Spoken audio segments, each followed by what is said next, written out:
Boom! Shakalaka. What's going on? Hey, I'm going to switch gears up tonight, YouTube supporters and friends. I'm going to ask for your help. My chest is a weaker body part.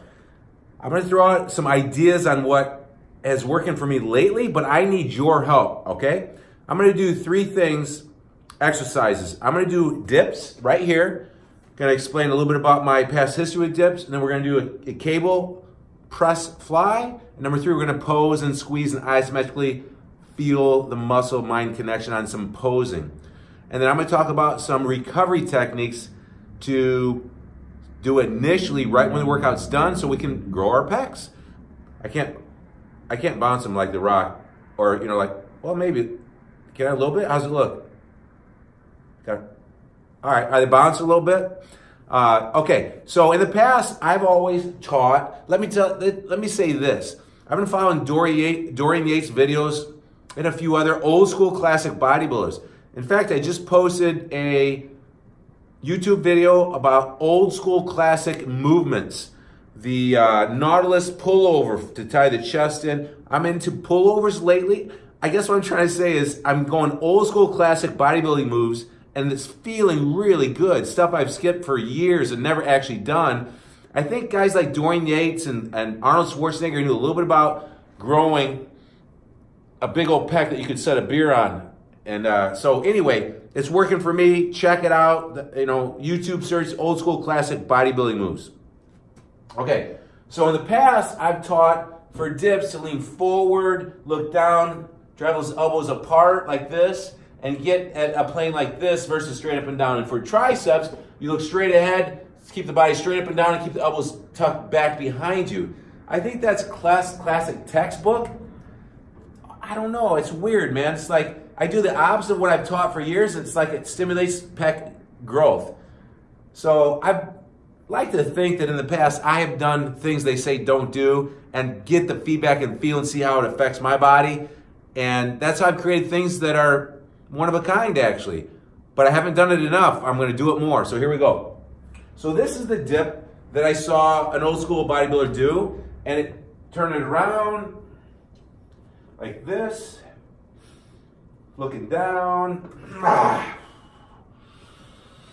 Nice deep stretch. Ah. Tucking those elbows back behind me. Sort of like a tricep dip. Where I'm feeling that stretch in the pecs at the bottom. Ah. Ah. So when I'm coming up, I'm thinking of nothing but my elbows like meeting in the middle. My elbows meeting in the middle. And it makes sense because a pec flies sort of like that, or a good dumbbell press. So that's what I'm thinking, and it feeling really good. This is like the end of my chest routine. It's like 9:30 on a Friday night. Oh, it's Saturday. Oh. Ah. Ah. Nice deep stretch. Ah. Ah. 10 more.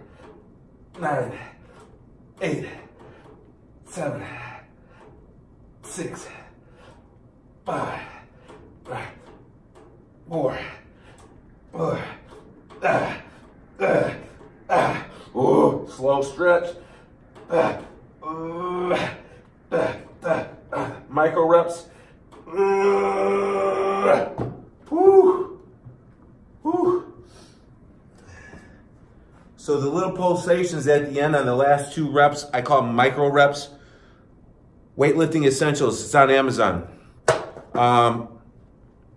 That's what I teach, it's what I do. 1 set to failure, maybe 2, heavy duty Mike Menster type of mentality.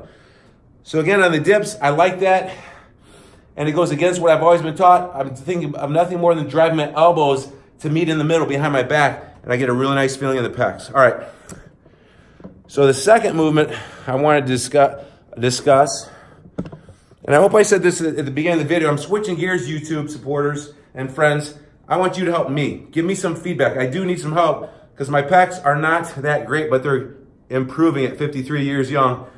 Drug-free, hormone-free, steroid-free, PED-free, testosterone, TRT-free for life, except that I'm using a homeopathic delivered human growth hormone combo with 2 other hormone regulators to make the thyroids and the adrenals happier and healthier. It's called Somaderm Gel. It's not a plug for Somaderm Gel. I just want to throw it out there, so don't be, yo, you're not drug-free. I don't know what it's called, but it's homeopathically delivered, micro-diluted, and it's affordable, and it works well. Okay, so this version of what I'm going to do here is I'm just going to create more of a press type feeling than a fly. So I'm going to stay right in here, and I'm going to keep the handles parallel to the arms parallel to the floor instead of coming up here and going down or going up, which would work the decline a little bit. I think this puts you in your power zone. Think of a dumbbell chest press. And then after this, I'm going to talk post-recovery, supplementation, fast-release carbs, and then I'm going to pose a little bit after that and give me a chance to catch my breath. Just checking it out.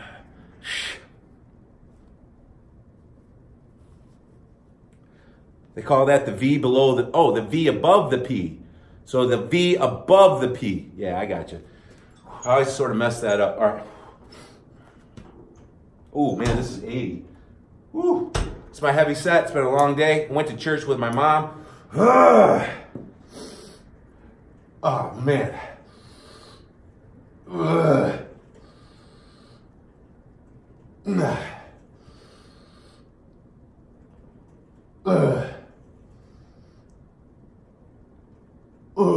Three more. 1, 3, 2, 4.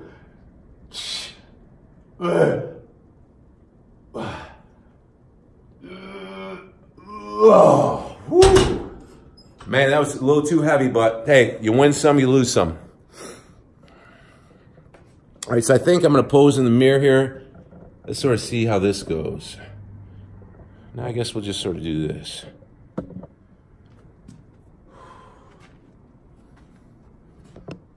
All right, so posing and squeezing the pecs. If anybody's ever done a bodybuilding competition and you're holding and you're posing harder than ever because you got competition, the judges are yelling at you, and you can't pose as hard and effective as you need to pose to change the body unless you're in a contest. We talk ourselves out of it. We just do. So Arnold Schwarzenegger used to say, the last week of the show, you're not going to lift weights and gain muscle and lose fat. But he would pose outside in the sun. It would darken up his skin. He said it would squeeze some of the water out of the body. And he said they could improve their physique, and it would sculpt and show more striations on the day of the show. So I sort of believe him. So side chest pose. And the old school classic bodybuilders would keep this rib cage high. The new school bodybuilders would sort of blow it out and come down. I sort of like both, but I'm going to go old school bodybuilding first. You know, like Arnold, try to sit a can of beer on that pec. So you try to get this arm to push this pec over, and then you try to lift this one up. And then you lean into it a little bit.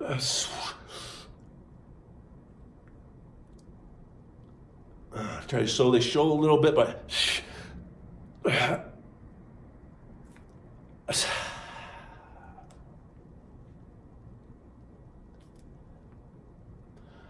whew, it's tough, man.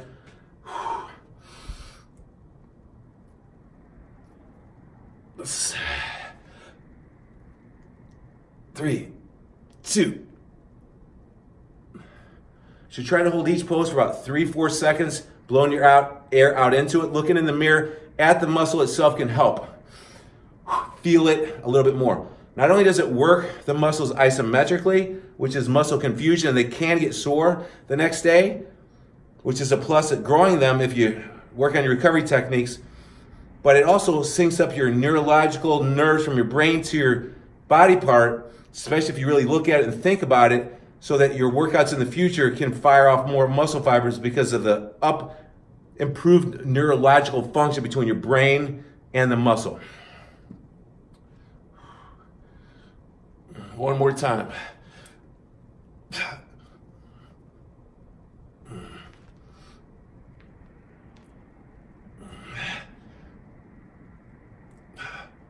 Oh yeah. Can you set a beer on here?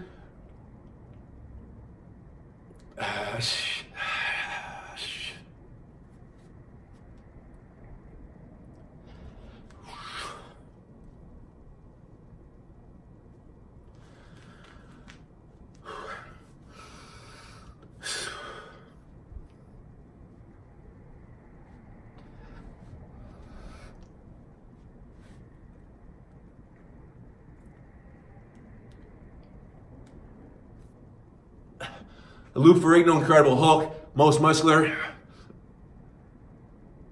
All right, that's all I got. Help me out, help me out. All right, let's wrap this up. Sorry, I don't have any cameraman. So sorry for the... So just so you know, I have atrophy in the shoulder from nerve damage, C6, getting hit that feeds the shoulder and this bicep. But I'm doing some nerve flossing, I'm doing some recovery techniques, some dolphin electric stem with DC current, and it's improving. So I'm really excited. Some Tai Chi to loosen things up here in the neck. My spine got crunched for a 14-year football career, but I'm coming back. I'm improving everything, and I'm excited about that. All right, so what do you do to start the recovery process of the tearing down the pecs? So one thing is light stretching. So, you know, just 3, 2, 1. Here's the key. Big breath in. 3, 2, 1. You want to relax your breath into the stretch. That's the key. That's something I've added to it that a lot of people don't do. Nice big breath in. Step forward. I like the noise. Hips come forward, sink into it. 3, 2.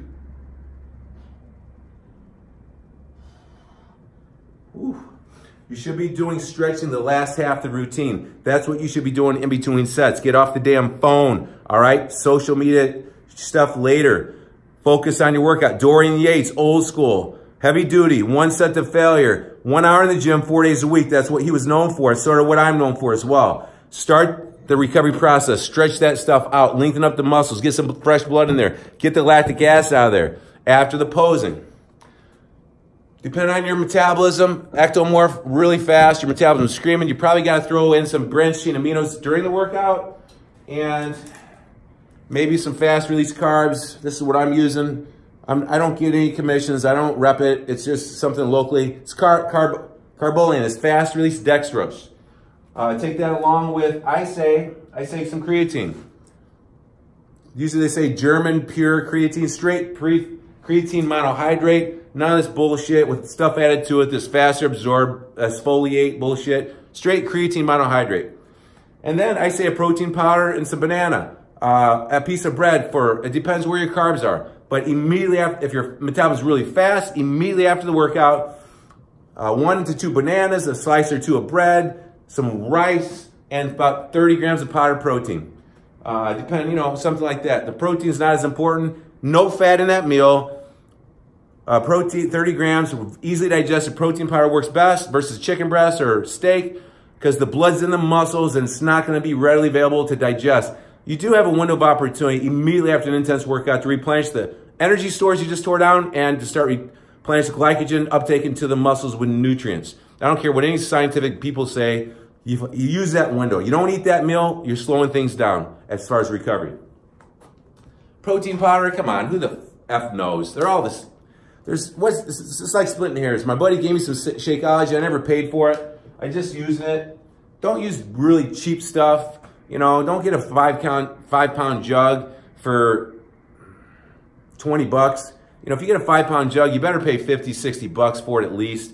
First Form, Andy Frisella's First Form. John Gorman, I think, is pretty good. They're reputable. Who knows? You know, I'm writing an article right now that's coming out in T-Nation, Testosterone Nation about the hypocrisy in the bodybuilding magazine supplement industry. It's a bunch of BS for the most part. I don't like man-made synthetic supplements except when your calories need to be high and you got to drink them. I mean, we can't eat real food enough to get leaner and leaner. Even me with a medium metabolism, mesomorph to endomorph, slow metabolism, I can't eat enough real food as you get closer and closer and closer to competition. That's just part of the deal, you know. So there you go. I need your help. What do you think about the chest building techniques I just shared with you? Help me out. Let's take it to the next level. Tell me what you want, YouTube people. Come on, let's discuss. You guys have supported for years. Pour some gasoline on. Give me some YouTube juice. I love you. Tell me what you want. Tell me where my physique's at. Is it improving? Can you help me take it to the next level? You do have the power to change to make the rest of your life the best of your life. Oh, yeah. Woo! Boom!